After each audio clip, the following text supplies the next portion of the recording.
नमस्कार, स्वागत है आपका DDTV इंडिया पर।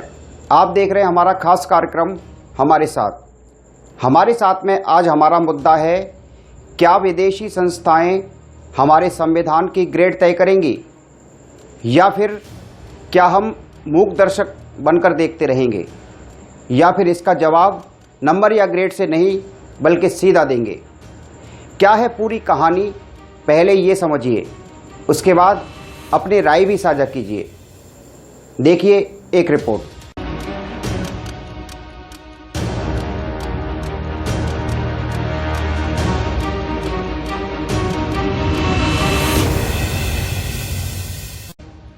कई अंतर्राष्ट्रीय संस्थाएं भारत के खिलाफ विमर्श खड़ा करने का काम करती हैं। बीते दिनों इसी तरह का भ्रम पैदा करने का काम किया स्वीडन की वीडेम नामक संस्था ने। गोथेनबर्ग विश्वविद्यालय से संबंध यह संस्था हर साल एक डेमोक्रेसी रिपोर्ट तैयार करती है। इस साल यानी 2021 की अपनी रिपोर्ट में उसने लोकतंत्र को लेकर भारत की रैंकिंग घटा दी। वीडेम के अनुसार 2010 में भारत एक चुनावी लोकतंत्र था, जो अब चुनावी अधिनायकवाद में तब्दील हो गया है।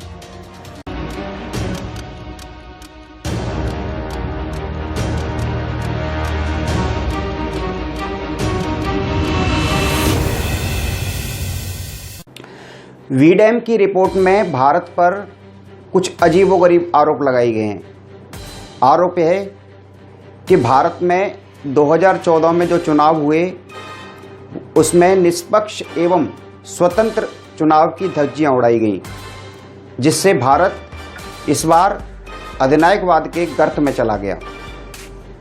कितना सच है वीमेट की ये रिपोर्ट और कितना सच है भारत का संविधान, आज इसी की पूरी पड़ताल करते हैं।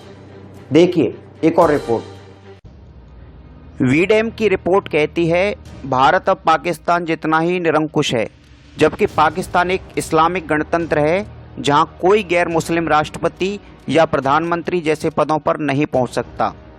इतना ही नहीं, इस रिपोर्ट में भारत को बांग्लादेश से भी खराब बताया गया है। पिछले लोकसभा चुनाव के विशेष संदर्भ में देश की चुनावी प्रक्रिया को कटघरे में खड़ा करना इस रिपोर्ट का सबसे आपत्तिजनक पहलू है। देश के संविधान और चुनावी इतिहास का सम्मान करने वाले प्रत्येक भारतीय को कई कारणों के आधार पर इस निष्कर्ष की कड़ी निंदा करनी चाहिए। वीडेम को ऐसा लगता है कि इस देश में सिर्फ एक ही पार्टी है, बाकी पार्टियों का कोई महत्व नहीं है। आसमान से बनाई गई जमीन की रिपोर्ट, ऐसा लगता है हमारे साथ एक मजाक किया गया हो। जी हाँ, ये हम इसलिए कह रहे हैं क्योंकि देश में 44 पार्टियां ऐसी हैं जो सत्ता का स्वाद चख रही हैं। देखिए, तृणमूल कांग्रेस, द्रमुक, तेलंगाना राष्ट्र समिति, बीजू जनता दल और YSR कांग्रेस ने गत लोकसभा चुनाव के दौरान अपने अपने राज्यों की अधिकांश सीटों पर जीत हासिल की थी। 2014 में नरेंद्र मोदी के प्रधानमंत्री बनने के बाद अगले ही साल हुए दिल्ली विधानसभा चुनाव में आम आदमी पार्टी ने 70 में से 67 सीटें जीती थीं। वामपंथी केरल में जीते, बंगाल में ममता की तृणमूल को भारी जीत हासिल हुई। राजस्थान, मध्य प्रदेश, छत्तीसगढ़ में कांग्रेस का परचम लहराया। कई राज्यों का जनादेश भाजपा के खिलाफ गया।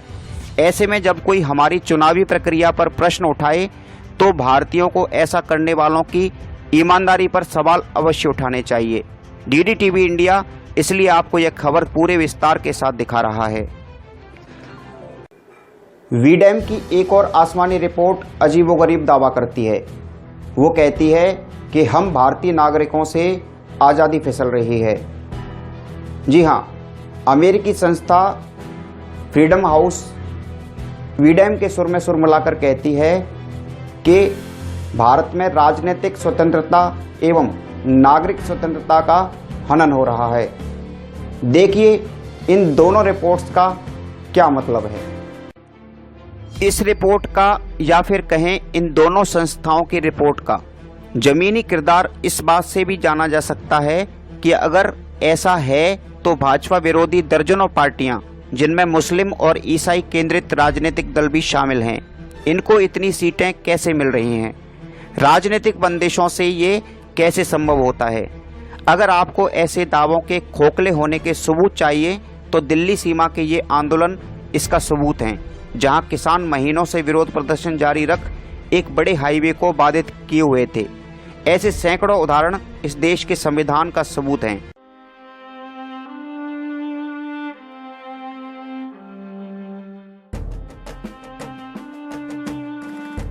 हर साल की तरह इस साल भी स्वीडन, नॉर्वे, डेनमार्क को शीर्ष पर रखा गया है। क्या कहता है इनका संविधान? कैसे की जाए भारत के साथ इनकी तुलना? आज हम पूरी पड़ताल करते हैं। देखिए,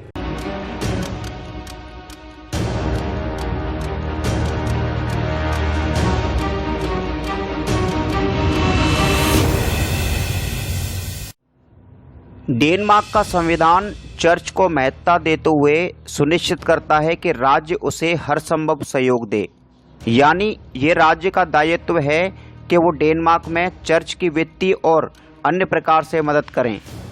इस सूची में स्वीडन दूसरे पायदान पर है। यहाँ का संविधान राजा द्वारा सदैव ईसाई मत को प्रोत्साहित करने की वकालत करता है। यहाँ तक कि राजकुमार और राजकुमारी को विवाह के लिए सरकारी अनुमति आवश्यक होती है। स्वीडन ने नॉर्वे को तीसरा स्थान दिया है। यहाँ का संविधान भी कहता है कि राजा को धार्मिक मत को सदैव वरीयता देनी होगी।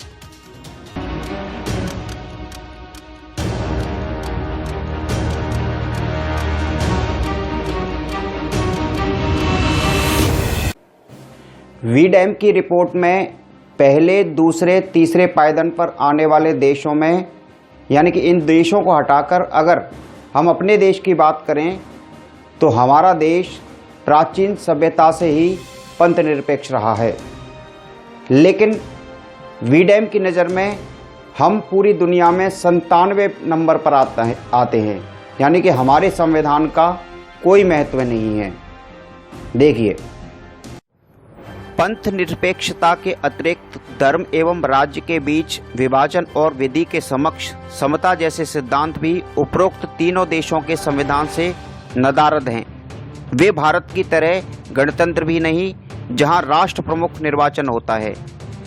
अधृत लोकतंत्र सेनेगल ईसाई सिद्धांतों को आधार मानने वाला पापुआ न्यू गिनी और रोमन कैथोलिक धर्म को संवैधानिक रूप से सहयोग देने वाले अर्जेंटीना जैसे देश इस सूची में भारत से आगे हैं।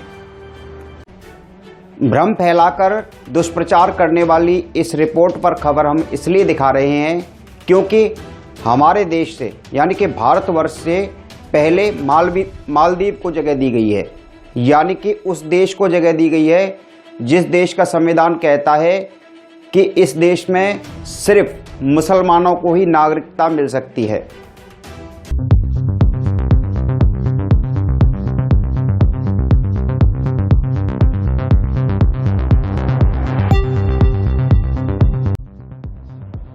स्वीडन और फ्रीडम हाउस की तरह फ्रांसीसी एनजीओ रिपोर्ट्स विदाउट फ्रीडम ने प्रेस की स्वतंत्रता के पैमाने पर अफ्रीकी राष्ट्र बुर्किना फासो को 36वें स्थान पर रखा है, जबकि भारत को 142वां स्थान दिया गया है। ये तब है जब अमेरिकी विदेश विभाग यह कह चुका है कि बुर्किना फासो में अभी भी दास प्रथा जारी है, जिसके सबसे बड़े शिकार वहाँ के बच्चे होते हैं। भारत के कथित बेहतर इन देशों के संविधानों की पड़ताल कर हम इस नतीजे पर पहुंचे हैं कि एक आदर्श लोकतंत्र में 8 आधारभूत अवयव अवश्य होने चाहिए। अभिव्यक्ति एवं अंतःकरण की स्वतंत्रता से जुड़ी अक्षुण्ण प्रतिबद्धता, धर्म एवं राज्य में पृथक्करण, सरकार का गणतांत्रिक स्वरूप, विधि के समक्ष समता का अधिकार, प्राण एवं दैहिक स्वतंत्रता का अधिकार, लैंगिक समानता और सार्वभौमिक वयस्क मताधिकार। भारत में ये सभी 8 तत्व विद्यमान हैं, परंतु भारत से ऊपर रखे गए तमाम कथित लोकतंत्रों में इनका अभाव है। भारत दुनिया का सबसे बड़ा और सबसे गतिशील एवं जीवंत लोकतंत्र है।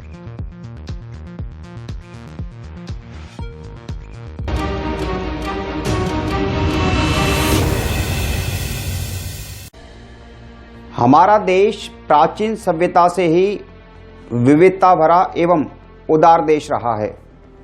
ऐसे में हम भारतीयों को हमारी युवा पीढ़ियों को सबक देना चाहिए, ऐसी एजेंसियों को सबक सिखाना चाहिए जो इस तरह की भ्रामक रिपोर्ट दिखाती हैं। आज हमने जिस तरह की पूरी खबर दिखाई है, इस पर आप अपना रिएक्शन दीजिए। जय हिंद, जय भारत।